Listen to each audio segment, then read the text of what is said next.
ياسين بوهلي. اسم المدينة؟ ياسين بوهلي، مدينة مكناس. مدينة مكناس. مرحبا بك للجلسة السنوية في المغرب، أول جلسة سنوية في المغرب. يمكن تشارك معنا في دقيقة فيه تعرفتي على الأحمدية وكيفاش تعرفتي على الأحمدية؟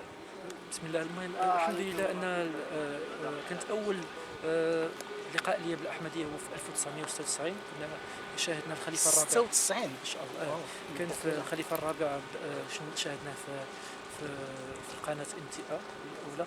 إلا أن المشكل هو أن جاءنا تحذير من واحد الإمام أنه هذا السيد يدعي النبوة وأنه خطر على الإسلام وهذا، فكانت قطيعة بيننا وبين الأحمدية حتى 2008، حيث عاوتاني شفت تابعت الإذاعة الأحمدية العربية الثالثة، وكانت زعما كانت واحد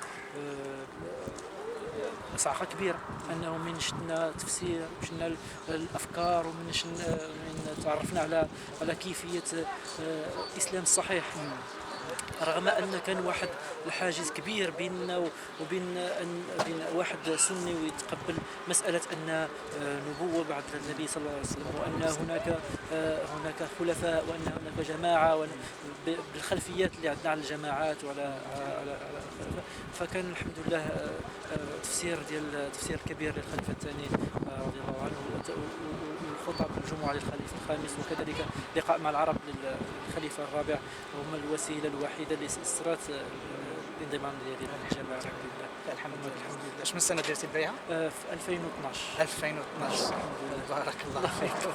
مرحبا بك. شكرا. ربي يخليك. الله يخليك.